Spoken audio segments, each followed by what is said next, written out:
Voilà, je prends un peu le relais. Et on a prévu une petite programmation. Mais de quoi on va parler justement sur cette En émission? fait, on va parler du rétro gaming en fait, Ah. en général, sous toutes ses formes. Que ça soit des packaging, que ça soit des jeux qui ont été créés maintenant sur d'anciens concepts, ou alors carrément tout ce qui est arcade aussi, parce que le jeu vidéo a commencé surtout sur des arcades, enfin, pour le très grand public, plus ou moins. Et du coup, pour commencer, on va pas passer sur des news insolites, mais plutôt pas sur la question, la question laquelle est-elle? Je vais y arriver. Euh, c'est par quoi vous avez commencé le jeu vidéo? Depuis quand vous jouez? Est-ce que vous jouez encore? Quels sont le jeu de votre enfance qui vous a le plus marqué? On va commencer par Cyril. Ouais, vaste sujet. Vaste sujet. Alors, par quoi j'ai commencé? Moi, j'ai commencé à l'âge de 5 ans à jouer aux jeux vidéo. Pour information, effectivement, moi, j'étais sur Paris. Mes parents n'avaient pas beaucoup d'argent. Donc, ils achetaient tous leurs meubles, leurs vêtements à Emmaüs. Voilà, ils n'avaient pas les moyens en fait D'accord. de payer. Et un jour, mon père est venu. Voilà, j'étais tout petit. Mon père est venu avec une console Master System qu'il avait récupérée du coup à Emmaüs.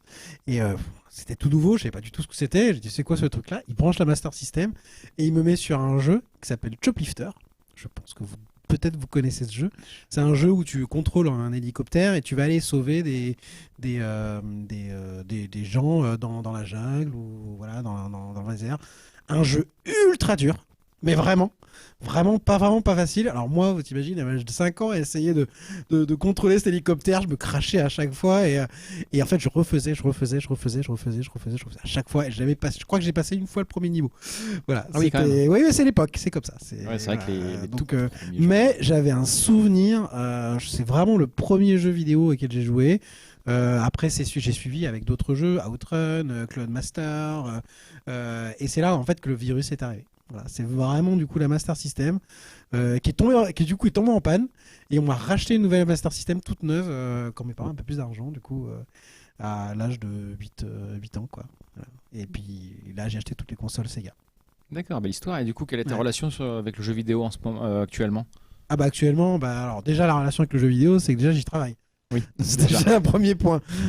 Forcément, tu es directeur de campus sur une formation dédiée aux jeux vidéo. Forcément, j'y travaille. Je suis très content parce que ça a toujours été mon objectif de vie. Travailler dans le jeu vidéo. Peu importe ce que ça serait, travailler dans le jeu vidéo. Et là, je suis content parce que je forme des gens qui vont faire le jeu vidéo de demain.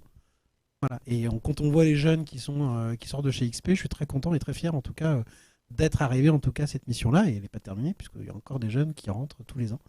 Donc déjà, ma première relation, elle est effectivement professionnelle. Et puis je reste un passionné, donc je joue. Donc là, j'ai fini Hogwarts Legacy il y a très peu de temps, dès que j'ai un peu de temps. Là, j'attends avec impatience le dernier Zelda. Voilà, Zelda, ça reste ma franchise voilà, de cœur, très clairement. Donc, et je pourrais en parler. Voilà, je pourrais parler de jeux vidéo pendant des heures et des heures. Je pense que je connais beaucoup de choses sur les jeux vidéo. Voilà, Donc- très clairement, je fais partie d'un puits de science. Alors peut-être pas autant que certains gros connaisseurs, mais je pourrais faire le cours d'histoire de jeux vidéo sans problème, je pense. Et du coup, Damien, voilà, on pourrait se faire concurrence en quiz, hein, je pense, avec Damien. et du coup, Team Zelda, alors que tu as commencé sur une Sega au final. Ouais, j'ai commencé Zelda en fait assez tard.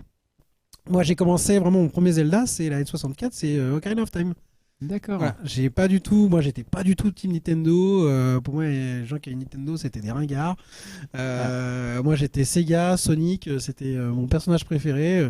On était cool, quoi. Alors Les après, gens qui avaient on- une Sega, c'était des gens cool. Souvent, on était team ce que les parents acceptaient d'acheter déjà. Aussi. Donc, Après, c'est aussi team de la première console que t'avais, en fait. bah oui, c'est Donc ça. moi, j'étais Master System, j'ai eu la Game Gear, j'ai eu la Mega Drive. J'ai pas eu la Saturn, parce qu'il faut pas déconner, voilà, au bout d'un moment. Non, j'étais PC en fait après. Donc je suis D'accord. passé de la Mega Drive au PC, et le PC, j'ai fait tous les premiers jeux. Celui-là, notamment. On en parlera Voilà, tout à on l'heure. en parlera tout à l'heure, mais voilà. Maintenant, si je dois garder vraiment mes jeux de cœur, mes vrais jeux de cœur rétro gaming, c'est 3 jeux français. Du coup, old school. Celui-ci. Little Big Adventure. Voilà, en premier de Frédéric Rénal. que j'ai vraiment adoré dès le premier moment où j'ai mis les mains sur ce jeu jusqu'à la fin.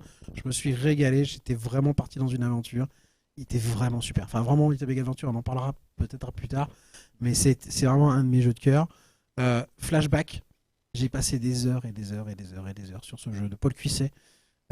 Flashback, vraiment, c'est une petite perle. Et encore, j'y rejoue de temps en temps.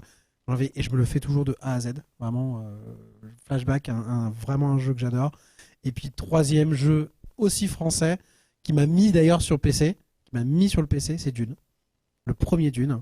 Oui, le premier Dune était fait par des Français. Ouais, Cryo, effectivement, qui a été fait par les Français. Alors, je ne connais plus les créateurs, mais c'était effectivement une team française qui avait fait le premier Dune. Je parle pas de Dune 2, hein, pas celui de Westwood, hein, celui vraiment de Cryo. Ah, d'accord. Et ce jeu est unique, qui n'a jamais été reproduit. Il n'y a jamais eu de remake, de reboot ou quoi que ce soit. Et pourtant, c'est un jeu qui était exceptionnel à l'époque. Exceptionnel. Donc, et encore aujourd'hui, il n'y a pas d'équivalent à Dune. Voilà. Et en plus, le dernier jeu Dune est fait par des Français également. Ouais. Donc, tout à fait. Team Cocorico. Ah, Team Cocorico, hein, tout à fait. Mais ouais, clairement, Dune, c'est un de mes jeux préférés. Et si un jour, par hasard, je devais créer un jeu, je pense que je m'inspirerais énormément de Dune parce que je pense que le gameplay aujourd'hui, il est encore novateur. Voilà. Donc, j'aurai l'occasion peut-être d'en reparler, mais effectivement, Dune. Et c'est mes 3 jeux préférés et c'est 3 jeux français.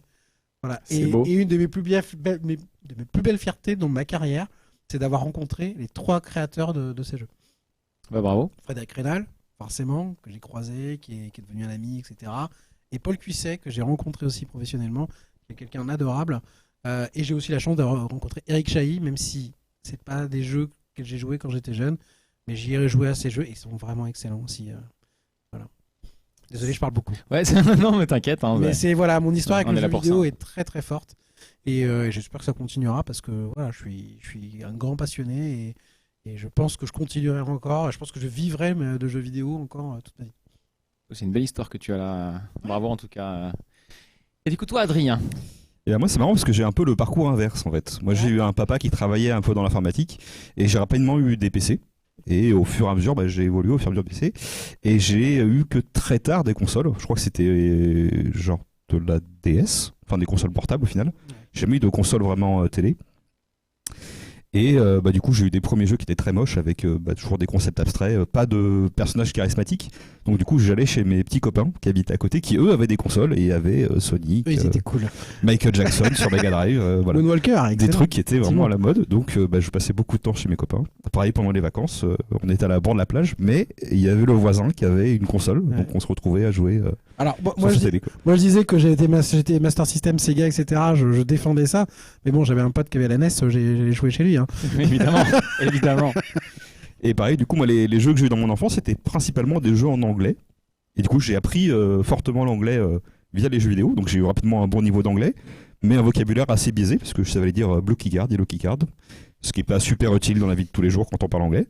Mais ça peut aider quand tu es dans un jeu que tu ne comprends pas ce qu'on te demande d'aller chercher, et que c'est par l'essai et l'erreur que tu comprends qu'il faut aller chercher une carte bleue de l'autre côté de la map pour ouvrir une porte bleue. Genre dans Doom, par exemple. Ah ouais, c'était Duke Nukem, mais le Duke Nukem avant qu'ils soient en 3D, celui qui était en 2D vu de côté, pas grand monde connaît. Ah oui, que pas grand monde connaît, cette version-là, même moi je... C'est pas le meilleur des jeux, hein. C'était vraiment pas le meilleur des... C'était pas ouf. Hein. Le meilleur c'était le 3D pour moi. Donc. Le 3D, ça reste le plus mythique. Voilà, donc j'ai tout connu du PC totalement offline. Ton premier jeu ? Alors mon premier jeu c'était des jeux de DOS, donc Baby, un jeu où des gens jettent des bébés par la fenêtre. Et des pompiers essaient de les... C'est bien de commencer sa carrière de joueur en tant... Après, graphiquement, ça reste un tas de 4 pixels, hein, donc c'est pas... Comment faire des serial killers, de jouer à un jeu où tu lances des bébés par la fenêtre, c'est nickel, voilà. Quoi. Quand t'as une résolution qui est toute petite sur un écran comme ça et pas de couleur, forcément c'est des jeux un peu plus abstraits. Le fameux JMMPP. Ou Paratrooper, des avions qui lâchent des bonhommes qui doivent atterrir... Je crois qu'il y avait un Game & Watch qui a ressemblé après. Oui, ouais, tout à fait. Qui prend le même concept. Voilà. Et donc j'ai évolué au fur et à mesure avec les jeux en LAN, soit à deux avec des câbles, soit après l'Ethernet. Et jusqu'aux jeux modernes, moi je continue à avoir une grosse librairie Steam de plein de jeux, dont beaucoup que j'ai pas eu le temps de lancer du tout. Du coup tu continues encore à jouer beaucoup maintenant. Mais voilà, je suis un petit peu l'actu, des petits jeux indés, des gros jeux quand ils sortent. Elle est à combien ça lève à combien ta librairie Steam ? Juste pour. Juste... Beaucoup. Je suis niveau 40, je crois, en points Steam. Ah oui, non, moi je parle en nombre de jeux. En nombre de jeux, Moi, je sais niveau, pas. je suis à 11, moi, mais je sais pas. Je dois être dans les 400, un truc comme ça. C'est tout. Ok. Mais il y a beaucoup de C'est ce que problèmes j'allais de... il y a des packs où t'as un jeu qui t'intéresse et du coup ça t'en fait 5 dans la librairie. Je suis à 750. Ouais, je suis Ah, à c'est- 600 et quelques. Ah, faudrait que je regarde. Voilà. En tout cas, j'ai beaucoup de jeux que j'ai jamais lancés, mais je me dis, Après, je crois que je dois avoir la moitié qui devait être gratuit, qu'on a dû me donner. Ouais, parce ou que Humble Bundle. j'ai eu la chance dans ma carrière à avoir été très proche des éditeurs et ils m'envoyaient beaucoup de jeux. Ah, moi, Donc, c'était sur les consoles, moi, ça m'est arrivé ça. voilà. Et du coup, j'ai aussi connu l'arcade, parce qu'avant qu'on ait des machines chez soi assez puissantes, il y avait encore des salles qui vivaient où on allait mettre ses pièces pour continuer les crédits. Des Golden Axe où on joue 30 secondes, on meurt et on remet une pièce et on rejoue 30 secondes et ainsi de suite. Le fameux Golden Axe. Jusqu'à passer tout son argent de poche. Qui a ruiné sûrement plus d'un joueur. Ah, Et c'était moi- sûrement pas le seul jeu. Hein. J'ai une petite anecdote d'ailleurs sur les bandes d'arcade. Moi, j'habitais à Cannes en fait quand j'étais plus jeune et ma grand-mère, allez, on parlait un peu de mon enfance. Ma grand-mère était un peu jeu vidéo, elle me faisait plaisir donc elle jouait. Et en fait, moi, mon plus grand plaisir, c'était d'aller donc à Cannes, au centre-ville de Cannes, où il y avait on va dire un truc d'arcade. Il y avait une borne d'arcade dans ce truc-là. C'était une borne d'arcade Double Dragon. Très bon jeu, évidemment.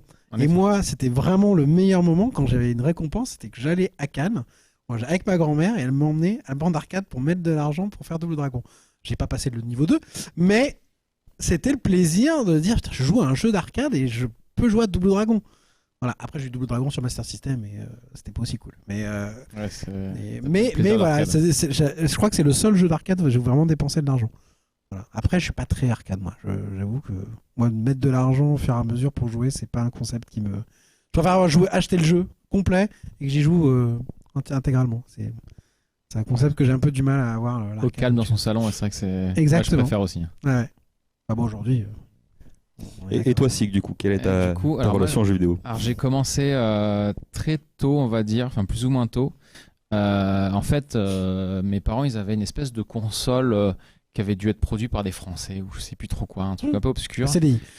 Même pas, je sais même plus le nom. C'était même pas un nom ultra connu. Hein, c'était vraiment une console un peu lambda où en fait, donc il y en avait la console, les manettes, joystick et un bouton qui était relié à la manette, à la console.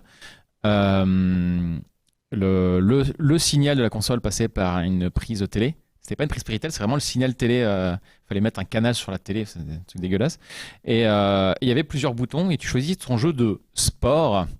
Et dedans, c'était du Pong, c'était du jeu de tir un peu C'est un truc tout un peu pourri. industriel. Ouais, c'est un peu truc un peu dégueulasse. Des amis qu'on avait un où t'avais tennis en double, badminton, qui en fait était le tennis, mais avec la balle qui bouge pas pareil. Ouais. C'était 3 jeux de tennis au final. Non, là, il y avait une dizaine de jeux, quoi. Mais il y avait 10 boutons sur la console. Tu changeais de bout Ça de me dit jeu. quelque chose. Ça me dit quelque chose. Je Et serais puis, incapable j'en ai- de dire le nom, mais ça me dit quelque chose. Ouais. Ça me dit Du coup, j'ai commencé là-dessus. Après, j'ai eu la NES, où j'ai commencé directement. Alors, il y avait fourni dans la boîte Tortue Ninja. Le tout premier Tortue Ninja. Ah. Donc, c'est pas le meilleur jeu. Je crois que tous les Commencer. Français qui avaient une NES à l'époque sont tous passés par ce jeu. En fait, le jeu était fourni avec la console. Voilà, exactement. Et j'ai encore la boîte, j'ai encore la console. J'ai réussi à garder tout ça. Et voilà, j'ai commencé vraiment par la NES, mais sur des petits jeux. Parce que les jeux grosses licences étaient plus chers. Du coup, je me retrouvais souvent avec des petits jeux, enfin, petits jeux. Ça restait quand même Tom et Jerry. On y avait Little Nemo, Tortue Ninja. Ça reste des jeux à licence. Ça on reste est des jeux à d'accord. licence, mais c'était pas C'est les pas les gros meilleurs, trucs. hein. C'était pas Zelda, c'était pas. Voilà. T'es pas sur Mario. J'ai eu un Mario, mais j'ai eu Mario 2. J'ai pas eu les autres Mario. C'est le premier que j'ai eu, c'était Mario 2, Ah, qui c'est du coup c'est n'est pas C'est vraiment. vraiment le pire, quoi, en plus. Non, il est très bon, mais c'est pas vraiment Mario parce que c'est un Mario dont la jouabilité a été repompée sur un autre jeu. C'est un Mario d'un jeu skinné, ouais. C'est ça, c'est pas le Lost Level qui du coup est le vrai Mario 2, mais voilà, mais j'ai pas eu vraiment beaucoup de jeux grosses licences. Après, j'ai pu quand même jouer au premier Zelda chez un ami qui avait la NES également et qui avait Zelda. Je me souviens aussi d'un jeu de foot qui s'appelait World Cup où il n'y avait pas d'arbitre, donc tu pouvais coucher tous les joueurs de l'équipe adverse et puis aller marquer. C'est n'importe quoi comme jeu. Et les premiers jeux de hockey NHL aussi avaient Ah aucune oui, gestion oui. des pénalités. Ouais. Très très drôle. Et Sur, là, en plus, sur World Mega Cup, Drive, c'est il y en un avait jeu qui a paquet. été fait par des japonais, donc ou japonais ou coréens. Enfin, t'avais un petit côté un peu japonais, asiatique dans le design. Mais ouais, c'était un jeu. J'adorais ce jeu parce que j'aimais pas le foot de base, mais bon, Jouer à un jeu où tu pouvais coucher tous les adversaires. Bon, Alors, moi, j'aime pas le foot du tout, hein, vraiment pour le coup. Je suis pas un gros fan de foot. Il y avait un jeu de foot à l'époque, hein, qui me plaisait énormément. C'était Eric Cantona Soccer. C'est pas un jeu très très connu, mais ce qui était génial, c'est que tu avais le jeu de foot en salle, qui fait qu'en fait, le jeu était très rapide et très fun à jouer. Parce qu'en fait, il n'y avait pas de faute, donc du coup, ça s'arrêtait pas et le ballon continuait. Et en fait, on était plus proche d'un dodgeball qu'un jeu de foot. Et c'était vraiment, vraiment fun comme jeu. Ah oui, cool. Eric Cantona Soccer. Ouais, j'en ai entendu parler. Un peu comme NBA Jam par rapport aux jeux réalistes de basket. Oui, où vraiment, oui, tout à fait. Ouais. Et du coup, pour en continuer du coup sur mon histoire, après, j'ai fait un peu de... J'ai oscillé entre le PC et les consoles. Donc j'ai eu une NES, après j'ai eu un Windows 95, après j'ai eu une PS1.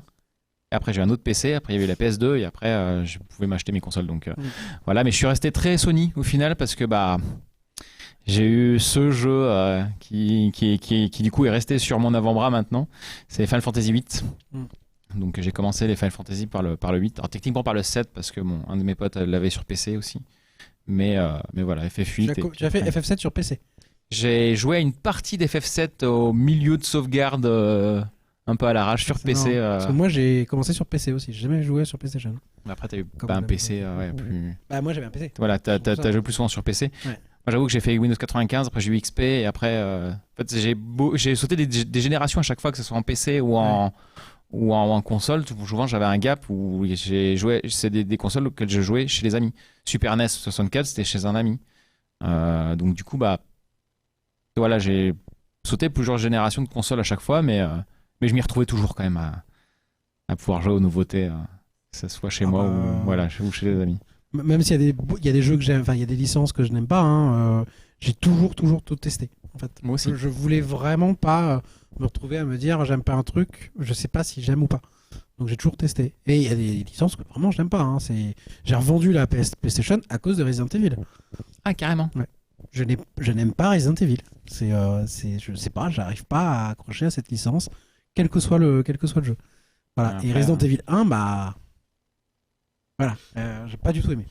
Pas du tout aimé. C'est des choses qui arrivent. Hein. Alors que j'adore Alone in the Dark. Hein. Franchement, Frédéric Rénal. Oui, c'est parce que c'est français, tu triches. Non, ça a rien à voir. C'est vraiment. Moi, Alone in the Dark, je le préfère largement à Resident Evil, quoi. Alors aujourd'hui, il est très dur et très difficile, hein, Alone in the Dark. Mais vraiment, à l'époque, c'était une révolution. Resident Evil, j'ai pas accroché. J'aime pas Resident Evil. Quoi. Après, les caméras étaient un peu bizarres, donc moi non plus. Moi, j'étais jaloux sur Alone in the Dark parce que mon papa l'avait, mais vu que j'étais trop petit et que c'était trop violent, il voulait pas que j'y joue. Ah oui, non, ça fait donc peur, je suis passé à côté. Ça fait très très peur, The Dark. Faut pas croire. Ouais, j'avoue que le premier jeu qui faisait vraiment peur, que j'ai joué. Alors, si on laisse de côté Koudelka, qui était un espèce de RPG horreur, mais qui était plus fun plutôt qu'horreur, parce qu'au final, ça faisait pas peur, c'était Silent Hill 2. Ah, Silent Hill 2, c'est particulier. Où en fait, on nous l'avait prêté avec ma sœur. On a dû y jouer 2 heures. C'est tout. Parce qu'on avait on flippait tellement qu'on n'a pas pu le finir. C'est particulier, hein, Silent Hill 2. Oui, Silent Hill, c'est vraiment le jeu la licence d'horreur par excellence, de l'époque, parce que maintenant il n'y en a plus trop. Mais voilà, et du coup, je continue à jouer beaucoup, que ça soit sur Twitch, que ça soit moi de mon côté. J'ai ouvert une chaîne YouTube aussi à l'époque pour parler de jeux vidéo indépendants, parce que j'aime beaucoup les petits studios. Je fais encore des découvertes de jeux vidéo indépendants, du coup, grâce à certains événements qui se passent à Lyon, comme la Indie Games Lyon, où j'ai pu interviewer pas mal de développeurs. Et puis, en fait, j'aime bien discuter avec les développeurs, voir comment ils ont fait et d'où ils viennent et comment ils ont fait pour atteindre un travail autour du jeu vidéo. Donc voilà, moi je continue, c'est encore une grosse partie dans ma vie. Donc voilà, et le dernier jeu que j'ai fini, c'est Hogwarts Legacy également. Donc, du coup, j'ai fini la partie histoire et la partie école. Bon, je vais pas le faire à 100% parce qu'au bout d'un moment, c'est un peu voilà. Non, pas 100%, clairement. Mais voilà, je l'ai fini il y a pas longtemps et là, j'ai repris d'autres jeux. Ouais, moi aussi. Que j'avais pas fini parce que j'avais des problèmes de manette. Mais ça c'est encore autre chose. Avec un peu de nettoyage, ça passe. Faut que je finisse Ghost of Tsushima aussi. Donc, ah ouais, j'ai fini celui-là. Très gros jeu. Bon, et du coup, on va passer sur le premier sujet du coup de notre émission, qui du coup, c'est pour ça qu'on les a un peu derrière nous. On le voit même pas, donc je vais me mettre là. Et là, ça va être, en fait, on va parler des packaging de jeux vidéo. Et en fait, c'est vrai que avant d'avoir tout ce qui avait dématérialisation et tout, bon, on le retrouve un peu avec les consoles, mais avant, on avait vraiment un objet entre les mains. On avait notre jeu, on avait une boîte qui était monstrueusement grosse juste parce que les manuels prenaient de la place. Surtout sur PC. Surtout sur PC. Vraiment, les boîtes PC étaient de cette taille-là. C'est ça. C'est-à-dire qu'à l'époque, quand on achetait un jeu, on achetait ça. Voilà. Aujourd'hui, voilà, maintenant, au mieux qu'on est, c'est ça. Hein. Voilà. Ouais, ça, c'est pour les boîtes de Switch, on a encore les boîtes de PlayStation, mais il y a plus qu'un Blu-ray, un CD dedans, il y a même plus de manuel, il y a plus rien en fait dedans, il y a juste le jeu et fini. Ouais. Bah, tu peux l'ouvrir si tu veux. Ah ouais, voilà. Donc effectivement au tout début les premiers jeux c'était juste des disquettes, il n'y avait rien, mais quand ça a été commencé à être populaire, il fallait bien les vendre en magasin. Et du coup on peut pas vendre juste une disquette en magasin parce que ça se met pas en rayon. Donc du coup à l'époque on avait des grosses boîtes avec comme un film, derrière il y avait un petit résumé du jeu qui vous dit regardez tout ce que vous allez avoir comme c'est bien. Dedans on avait non seulement le support, que ce soit un CD, une disquette, une petite boîte. Tom Hospital c'était une version CD celui-là. Moi LBA j'ai une version de disquette. Et on avait un manuel complet, en plus en français quand on l'achetait en France, dans chaque pays il y avait leur langue. Et le manuel explique vraiment tout. Tous les contrôles du jeu, comment les boutons. Là c'était du DOS, donc il explique même comment lancer le jeu sous DOS, faire une disquette de boot, des choses comme ça. Et on avait vraiment une belle boîte qu'on pouvait mettre en vitrine. J'ai pas regardé, il y a combien de disquettes du coup pour LBA 8 disquettes. Il y a 8 disquettes. J'avais la même pour Civilization 1. Et on a regardé dans le manuel, il faut, je crois, 4 mégas de RAM. Ah, pardon, là je montre le bac. Les gens pensent qu'il n'y a que 2 disquettes. En fait. Non. 4 et 4. Voilà. Sachant qu'en étant petit, j'ai aussi installé un Windows NT sur une machine avec 40 disquettes. Et une disquette, c'est pas rapide à lire. Donc c'est vraiment, on met la disquette. Ça a une petite barre de progression. On dit insérer disque 2, insérer disque 3, etc. Donc on avait vraiment des boîtes. Et au fur et à mesure, ces boîtes ont disparu, un peu vers la fin des années 2000, un petit peu. Et du coup, on s'est rapproché de ce qu'on avait pour la musique ou pour les films qui passaient en disque ou en DVD. On avait le format PlayStation, qui a été repris après par tous ceux qui ont des CD. Bon, c'est vrai qu'il y a eu la boîte plastique comme celle-ci, mais plus en fait le temps avançait, plus le Internet arrivait, moins il y avait de boîtes, moins il y avait de contenu, vu que tout était disponible sur Internet, ou sur le CD, il y avait carrément un manuel dedans qu'on pouvait ouvrir, mais les éditeurs s'emmerdaient plus du tout à imprimer des choses, à pu faire d'objets sympas, parce que ça coûtait cher, et puis du coup pour baisser les coûts de production, ils sont passés sur des formats plus modestes.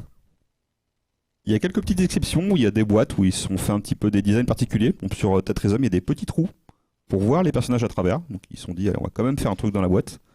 On peut applaudir un petit effort. Mais si on prend un jeu Switch maintenant, il n'y a même plus de manuel. Il y a un insert qui dit peut-être les réglementations, qui disent attention épilepsie, et puis après tu as juste la cartouche ou le CD sur le support, et on n'a vraiment plus rien. Et comme disait Cyril, maintenant que les jeux sont même téléchargeables directement, même sur les consoles portables comme la DS ou la Switch, on achète des versions des maths et on n'a plus de boîte du tout. Il y a même des fois, j'en ai eu quelques-uns quand même, comme Fallout 76 par exemple, où en fait j'ai acheté la collector, il y avait une boîte comme une boîte de CD, mais dedans il n'y avait pas de CD dedans, il y avait juste un carton format CD avec le code du jeu dessus, et c'est tout. Donc en gros ils s'embêtaient à imprimer un truc, à faire une boîte en plastique pour ne rien mettre dedans. Donc c'est un peu débile. Voilà. Ça, alors justement c'est un sujet que je voulais voir par rapport aux boîtes. C'est vrai que les boîtes de jeu, c'était le meilleur système anti-piratage à l'intérieur du jeu. Et ça, c'est un excellent exemple. Très bon jeu. Hein. Voilà. Franchement, je l'ai amené exactement pour ça. Ouais. Voilà, exactement pour ça. Parce que dans le jeu, au début du jeu, quand vous commencez, en fait, le personnage du savant fou va vous demander une recette. Une recette débile, complètement débile, avec des ingrédients. Et donc, il vous dit, mais quel ingrédient il faut que je prenne? Et donc, vous trouvez un tableau où vous devez choisir des ingrédients. Et tant que vous n'avez pas mis la liste des ingrédients, vous ne pouvez pas commencer le jeu. D'accord, c'est vrai que... En fait, ça ressemble à ça. C'est vrai que j'ai souvent joué... Chaque page ici, en fait, a des ingrédients qu'il faut, avec les dosages, etc. Et les chamallows qu'il faut sur les côtés. Et si vous n'avez pas ça, si vous n'avez pas le manuel, impossible de démarrer, de continuer le jeu. Et Et c'est dès le début qu'on vous le demande. Et ça, c'est un truc qui n'existait que dans les années 90. Voilà. La protection à l'époque, c'était que tu n'avais pas accès à un photocopieur C'est ça. ou un scanner. Et d'ailleurs, donc là, c'était juste du papier. Donc il y a certains jeux texte où ils disaient quel est le 4e mot de la 3e ligne de la page 21 du manuel. Et là, fallait se taper 21 pages en photocopie si on voulait l'avoir. Il y en a d'autres qui sont plus créatifs. Sur Monkey Island, par exemple, il y avait une roue de décodage qu'on faisait tourner pour voir le code. Donc là, pareil, si quelqu'un l'achète, fallait qu'il enlève le petit pétouillon au milieu du disque si vous voulez le photocopier. Donc ça l'abîme un petit peu. Bon, les groupes de pirates ont rapidement fait des photocopies pour les distribuer ou voir des outils, tous les codes dans une feuille Excel. Les pirates trouvent toujours des moyens, mais c'était inventif. Voilà. Et à l'inverse, il y a eu des contre-mesures. Et il y en a qui ont fait du coup des fiches comme ça et ils les imprimaient en noir sur rouge foncé, par exemple, qui était du coup à peu près lisible pour un humain. Mais si on le passait à la photocopieuse, on avait tout noir. Il n'y avait pas de scanner ou de photo à l'époque, c'était photocopieuse noir et blanc. Voilà. J'avoue que j'ai toujours joué aux versions des jeux sans ce truc-là en fait. Monkey Island, Monkey Island, j'ai joué, il y avait après, pas. Ils ont enlevé les systèmes, c'est évidemment. Ils ont enlevé les systèmes au bout d'un moment. Day of the Tentacle, pareil, donc j'ai pas connu. Ce qui était vraiment marrant, c'est qu'ils l'intégraient vraiment dans le jeu en fait. C'était complètement intégré au jeu. C'est-à-dire que c'est pas un écran noir qui te dit bon voilà, donnez-moi le code. C'était vraiment là, le c'était un personnage qui te dit c'est quoi la recette. Donc et d'ailleurs quand tu joues au jeu maintenant sans la protection. En fait, de base, la recette, elle est déjà intégrée. Mais ça veut dire qu'ils ne peuvent pas l'enlever, en fait. Ça fait partie du jeu. Et encore sur d'autres, c'est au début. Mais il y a des jeux où ils te mettent ça au milieu. Donc, oui, ça, c'est encore plus subtil. Donc, on t'a passé une copie du jeu. Tu joues au milieu, et là, t'arrives, et on te dit faut rentrer quelque chose. Par exemple, dans Indiana Jones, c'est la dernière croisade, le point and click. Il faut faire toute la première partie jusqu'à aller. Donc, si vous connaissez le film, vous avez l'histoire, je ne spoil pas. Il faut aller jusqu'en Italie pour trouver les vitraux. Et donc, il y a différents vitraux, pareil, dans des salles. Et c'est marqué dans le journal du Graal, qui est le manuel qui est fourni avec la boîte, quel est le bon vitrail qui correspond à la page. Donc là, c'est vraiment dans l'histoire, en fait, qu'il intègre vraiment. C'est pas un écran qui dise rentrez le numéro de série. C'est vraiment dans le gameplay du jeu, on rentre quelque chose, quoi. Avant de passer à la protection numérique avec tout ce qui est. Donc vraiment, l'objet, l'outil, la boîte de jeu était aussi un système de protection pour les éditeurs. Pour éviter justement le piratage qui était, faut pas le croire, mais extrêmement important. Et les pirates étaient très astucieux. Moi, je me souviens d'un ami qui me disait, moi, les copies de jeux, je les mettais sous les sièges des trains pour que les gens les récupèrent au bout du voyage. C'est-à-dire qu'il vendait son jeu, je sais pas, à Marseille alors qu'il habite à Paris. Il allait dans le train, il mettait sous le siège et le mec il le récupérait sous le siège. Ah ouais. Très très ingénieux. Ah oui, très ingénieux. Parce qu'à l'époque il n'y a pas internet. À l'époque ça n'existait pas, c'est que par disquette. Donc du coup les disquettes il les faisait transvaser comme ça de manière totalement illégale quoi. Mais c'est drôle, on était très astucieux. C'était aussi un intérêt des LAN, c'est que du coup on se retrouvait avec d'autres gens qui n'étaient pas forcément de la même région. Et on s'échangeait des choses qu'on avait récupérées un peu chacun de son côté. J'avoue que les LAN, il y avait rarement les jeux originaux. Il y en avait un et tout le monde s'est passé, ou alors on passait sur des logiciels Hamachi ou des trucs comme ça pour faire des réseaux locaux, mais à distance, c'était n'importe quoi. Et bien évidemment, ce qui se vendait très bien, c'était les disques vierges, les CD vierges, vraiment les graveurs de CD où on pouvait graver effectivement les CD. C'était des choses qui se faisaient, on va dire, très couramment, beaucoup moins maintenant. Mais voilà, le piratage existe depuis très très longtemps. Très longtemps. Au collège, celui qui avait un graveur, c'était un peu le roi de la classe. C'est ça. Qui servait pour tout le monde. C'est exactement ça. Voilà, les seuls jeux qu'on pouvait pas pirater, c'était les jeux consoles. Voilà. À cause des cartouches. Il y a Alekin dans le chat qui dit que Diablo 2 qui se lançait avec un CD, mais que tu pouvais éjecter le passer à ton pote à côté. C'est vrai. Oui, si la protection au co-démarrage. Oui, co-démarrage, c'est ça. C'est vrai. Exactement. C'est comme ça que d'ailleurs tu faisais les LAN. Avec un seul CD, tu pouvais faire jouer tous tes potes. Et d'ailleurs, on parlait tout à l'heure de FS7 sur PC. Moi, du coup, j'ai pu jouer à la version CD qui était sur 4 CD. Et en fait, il y avait une protection anti-copie sur le CD1 uniquement. D'accord. Donc, du coup, moi, j'ai joué 3 jours d'affilée pendant des vacances pour torcher le CD1, pour rendre l'original à mon copain, pour pouvoir après continuer sur des copies du CD 234. Ah non, mais on était on était tellement fans effectivement qu'on voulait jouer à tout et on pouvait pas acheter tout. Donc évidemment, effectivement, on se prêtait les jeux, on se copiait les jeux, voilà, et on faisait pas du mal spécialement si peut-être un petit peu aux développeurs, mais voilà, on était jeunes, enfin vraiment clairement, en plus on se rendait pas compte, on voulait jouer à tout, et on a joué à tout, en vrai. D'ailleurs, j'ai essayé d'y repenser et j'ai aucune idée de combien coûtait un jeu boîte comme ça à l'époque parce que c'est pas moi qui les payais. Oui. Donc je ne sais pas combien ça coûte? J'avoue qu'on a plus les Ça prix. dépend. Alors, ça dépend. Les consoles, les boîtes consoles étaient très chères.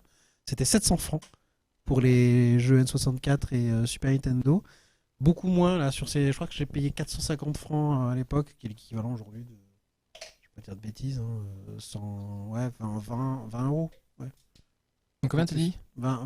450 francs. 450, J'ai même plus. 450, 15 balles, c'est 100 francs. Donc ouais, une trentaine, Ouais, une quarantaine d'euros. Ouais. Ouais, 30 à 40 euros. Ce qui est à peu près les prix d'aujourd'hui encore maintenant, hein, mais l'inflation n'a pas de temps. Ouais, enfin maintenant c'est 70 euros, c'est un Ouais. peu plus. Bah, moi, c'est un Non, des pour points le que jeu j'avais PC, remonté. je parle jeu PC. Comme Jeu PC. voilà. Les jeux tout, hein. console, je dis, jeux console, c'était entre 700 et 750. Ouais, mais 700 maintenant euros. ils 100 francs, s'alignent tous, que ce soit jeu PC ou jeu console, que c'est des grosses licences maintenant, c'est 70, 80 balles. Et c'est Voilà. tout. C'est- Mais à l'époque aussi, avoir une console ou un PC, c'était aussi un très gros Bien budget. sûr, c'était un luxe. Hein. C'était un luxe, c'est un très gros C'était investissement. un luxe, hein. c'était 20 000 francs hein, les PC à l'époque. Hein. C'était très très cher. 20 000 francs, c'était pas à la portée de tout le monde. Hein. J'imagine même pas combien mes parents ont acheté la NES. Hein. Franchement, entre la NES et le PC, hein, parce que je me souviens. Ouais, Non, ça coûtait de l'argent. C'est pour ça d'ailleurs quand on disait tu as droit à un jeu, mais tu as droit à un seul jeu, on comprend pourquoi. Ah ouais, j'avais pas beaucoup de jeux au final, je les avais vraiment au compte-gouttes et je me suis refait beaucoup de fois le même jeu, même si j'y arrivais pas en fait. Et puisqu'on parle du packaging, d'ailleurs, quand on était jeune, il faut savoir qu'il n'y avait pas Internet. Non. Donc on ne se basait que sur une seule chose, en plus quand t'es petit, sur la boîte du jeu. Donc on te dit, tu as le droit à un seul jeu, donc tu te retrouves au magasin et tu as toutes ces boîtes de jeux, et tu te dis, mais lequel je vais prendre? J'en sais rien, moi je connais pas tous ces jeux, il n'y avait pas de test, il n'y avait pas de... Voilà, il n'y avait pas Internet qui disait, tu pouvais regarder ce qu'il valait, etc. Il n'y avait pas de notes. Donc tu es là, et en fait tu te bases uniquement sur les boîtes de jeux. Alors je sais pas si vous voyez les boîtes de jeux Master System à quoi ils ressemblent, Oui. mais c'était un peu dégueulasse quand même. Hein. C'était du web, bon, Donc c'est vraiment un peu bon, je prends celui-là parce que bon, il y a un mec qui se bat quoi. c'était quand même l'une des rares, les c'est- rares boîtes en plastique d'ailleurs. Parce que souvent c'était du carton un peu dégueulasse, que ce Pour soit les NES, Super Nintendo, ouais, tout à fait. NES, PC boîte en plastique, ouais. et autres consoles, mais ouais, sur les Sega c'était souvent des boîtes en plastique, on pouvait les garder assez facilement, mais du coup le plastique coûtait cher, donc du coup les designers ils les payaient moins cher pour faire les boîtes. Hein. Bah oui, forcément. Ah oui, clairement, parce que franchement, au départ, ça te donne pas envie, hein, franchement. Mais Ah non. t'étais obligé de te baser. Tu retournais la boîte, t'avais un peu quelques images du jeu. Donc tu te basais sur un peu le truc marketing qu'il y a derrière pour essayer de vendre le jeu. Mais quand t'es petit, c'est pas simple. Hein. Ça, puis en plus souvent sur les boîtes de jeux, je me souviens un peu de certaines que j'ai vues et tout. C'était souvent un jeu époustouflant au graphisme, dernière qualité. Tu ouvrais le truc, c'était un truc tout pourri. Tu fais, c'est ça ton dernière qualité? J'en Mais veux pas en fait. à l'époque, c'était époustouflant. Non, mais même s'il y avait C'est- des jeux qui étaient bien meilleurs que ça, tout le monde mettait jeu époustouflant au graphiste, réaliste et tout. Je dis, bah non en fait, c'est pas ça. Voilà. Mais après, du coup, pour répondre à la question, un peu plus tard dans les années 90, on a commencé à avoir beaucoup de presse spécialisée Alors sur oui, le jeu vidéo. effectivement. Au Japon, il y avait Famitsu pour les consoles, et en France, on a eu plein de joysticks, PC Mag, etc. Pour l'anecdote, puisqu'on est sur les paris des anecdotes, moi je suis passé du journal de Mika et joystick. Voilà, mes abonnements quand à même. essayer de passer de l'un à l'autre, c'était quand même assez radical. Et là, du coup, on se retrouvait avec des CD de démo. On pouvait Oui. jouer au Tout à premier niveau d'un jeu. Là, c'est les années 80. voir un peu où ça ressemble. J'ai plus beaucoup de jeux de démo. Vu que j'avais moins de jeux, parce que logique. Bon, après j'ai un peu craqué ma PS1, mais enfin légalement en plus. Non, légalement en plus. On a craqué légalement. J'y reviendrai après, légalement. Et Ouais, c'est la méthode de l'allumette. Le trombone pour enlever le CD. Le trombone, après, ouais, ça. presque, c'est encore plus légal presque. Mais Il y a prescription aujourd'hui. ouais, prescription. Mais ouais, souvent j'ai joué beaucoup, genre Spyro. J'ai jamais joué au jeu complet que après avec l'émulation. Mais j'ai joué beaucoup de démos, que ce soit Medieval, que ce soit Spyro. Je les connaissais, hein, mais que la démo. J'ai jamais joué au jeu complet parce que ouais, j'avais pas énormément de jeux à ma disposition. Après il y a eu les graveurs, il y a eu sur PS1. J'avais acheté un Micromania à l'époque. Il y avait un espèce d'action replay avec un petit boîtier qui se branchait derrière. Et avec était vendu un ressort que tu mettais dedans pour laisser le clapet de la PS1 ouvert. Donc c'était illégal parce qu'au final on te le vendait. Et après, en fait, tu mettais un jeu original, tu lançais la console, ça lançait le logiciel de cet action replay. Mm. dans le menu, tu enlevais le jeu original, tu mettais une version piratée, tu faisais lancer le jeu et ça te lançait le jeu piraté sans passer par la vérification du jeu. Enfin, mais c'était légal, hein, plus ou moins. D'ailleurs, c'est marrant que tu parles de Spyro, parce que Spyro, ils ont eu une protection anti-piratage qui était assez intéressante. C'est qu'en fait, ils te bloquaient pas au début. C'est juste que s'ils détectaient que tu avais une version pirate du jeu, la difficulté était augmentée Ah ouais? à un point Ça, que je savais ça pas. devenait quasiment impossible de finir le jeu. Il y a des gens qui ont speedrun cette version-là. Alors, je ne sais pas. Ça Ça devait patcher dans les versions speedrunnées. Et pareil, j'ai vu une interview de l'équipe qui ont fait Mirror's Edge, donc le Mirror's jeu Edge, de ouais. parcours où Ouais. on saute de partout. Mm. Et eux, ils ont fait la même chose et ils sont arrangés pour limiter la vitesse maximale de course pour qu'il y ait un saut qui soit juste pas faisable. Ah, d'accord. Avec voilà. Ah, ils étaient Donc, un quelqu'un peu qui a le géniaux. vrai jeu, il dit ah bah je passe tranquille. Quelqu'un qui a le jeu craqué, bah il passe pas le saut. Et après il va demander oui je comprends pas comment on fait passer ce jeu-là. Et les gens lui répondent tu achètes la vraie version du Tu jeu achètes la vraie version du Ouais. jeu, tu et pourras là passer. tu pourras passer. Ça, c'est génial. Hein. C'est Du vraiment. coup, j'en reviens un peu vraiment- au chat, parce que j'ai trois infos intéressantes. Donc, ouais, Perduc qui dit que il avait souvenir que c'était entre 450 et 600 balles pour un jeu un peu Oui. connu. Oui. Maintenant, ouais, c'est vrai que ça arrive à 90 bien souvent, ou alors 70-80. À la Après, sortie du jeu, hein, Ouais. franchement, ça, sincèrement. ouais, après À part vraiment jeux, les bah, gros c'est- fans, moi j'ai acheté effectivement Guard Legacy, ce prix-là. Ça faisait très longtemps que j'avais pas acheté un jeu neuf à ce prix-là. Maintenant aujourd'hui, au bout de 2-3 mois, le prix baisse très vite, hein, Ouais. pour être honnête. Hein. Et puis à l'époque, comme dit Alekin, il n'y en avait pas beaucoup, mais il y avait des vidéoclubs qui louaient des jeux Oui, aussi également. Parce que c'est interdit. La location de jeux vidéo est interdite en France. Alors moi je crois qu'il y avait des médiathèques aussi où tu pouvais Ah, médiathèque, emprunter ça, des tu peux. jeux. Les- et les revendre. médiathèques, oui, qui pouvaient Mais la prêter des jeux. location de jeux vidéo est interdite en France. Ouais, c'est une loi. Et tu connais la raison de ça? Il y a une raison logique? Enfin, je sais que bon, souvent les lois sont pas aussi logiques que ça, mais Je sais. Alors, je connais pas la raison exacte pour laquelle ils ont fait cette loi. Le fait est qu'elle existe et qu'aucune vidéothèque normalement n'a le droit de louer les jeux. parce que moi, je Ça regarde- doit être, je pense, à mon avis, un syndicat des jeux vidéo qui a dû faire passer c'est ce encore un coup de Canal+. Parce que techniquement, même un DVD qu'on achète normalement, au début, c'est marqué réservé à l'usage familial, mais, privé. La location, il n'y a pas de problème. La Ouais. location de film, il n'y a pas de souci. Il y a une exception. C'est un business, Ouais. mais le jeu vidéo, c'est interdit. Parce que je les voyais C'est beaucoup. quoi, alors qu'aux États-Unis, par contre, ça se faisait très couramment. Ouais, je voyais beaucoup. Moi, je regarde pas mal de youtubeurs québécois et Ouais. de jeux rétro. Ouais. Comme le jeu C'est Sérieux par exemple, où ils montrent des trucs. Alors là, il y a une étiquette, c'était sûrement un club vidéo, machin et tout. Mais c'est vrai que ouais, les clubs vidéo en France, il y en avait pas. Parce Mais que, pas ouais, beaucoup ça- parce que c'était interdit. Et s'il le faisait, ça veut dire qu'il faisait en un peu en soupçon. douce, hein. Ouais, Alors après, il y a aussi un truc que j'ai remarqué, c'est qu'à l'époque, on achetait un jeu cher. Le jeu n'était pas forcément très long, mais au final, on passait beaucoup de temps dessus parce qu'on était bloqué, tout simplement. bloqué. On souvent un peu discutait dur. avec ses amis, comment t'as fait pour passer tel boss. Quand c'est des énigmes, on cherchait la solution. C'est exactement Et ça. on en fait. n'avait rien. Alors Quand maintenant, on a je- Internet avec toute la solution. Quand je te directement. disais que Choplifter, j'ai pas passé le deuxième niveau, c'est pas pour rien. C'est parce que vraiment le jeu était extrêmement dur et pas beaucoup d'aide en fait. Bah, Pour, moi, Prince of Persia 2, je me rappelle être sorti du bateau, être arrivé devant une grotte et c'est tout. Ouais, voilà. Mais ouais, comme le dit notre cher modérateur Pierre, c'est vrai que les gens ils louaient les jeux, ils les gravaient, puis ils les rendaient. Oui, il y a aussi une raison aussi pour laquelle effectivement peut-être ça a été interdit, mais je sais qu'en tout cas la location est complètement de jeu est interdite, alors effectivement que les films. Mais ça, ouais, je le faisais en médiathèque, quoi. D'emprunter un jeu et puis de le. Alors moi de le copier. j'avais une autre méthode, c'est que j'étais pote avec le vendeur Conforama qui était à côté. Donc dès qu'il recevait des jeux, j'allais le voir, il ouvrait la boîte, j'allais chez lui, je le gravais, je le ramenais, je remettais la boîte. Ouais, moi, j'avais le père de mon petit voisin, de mon voisin qui bossait en informatique. Donc lui, il avait un PC avec un graveur, avec tout, et récupérait tous les jeux par là, en fait, tout simplement. Voilà. Après, c'est pas bien évidemment. Oui, que on c'est fait bien, pas mais l'apologie du on piratage. fait pas l'apologie faut du piratage, il faut pas mais pirater les jeux. quand Mais, en fait, on achetait des jeux. On Oui. en achetait. De toute façon, on n'aurait pas joué. En fait, on n'aurait pas acheté tous les jeux qu'on a copiés ou testés.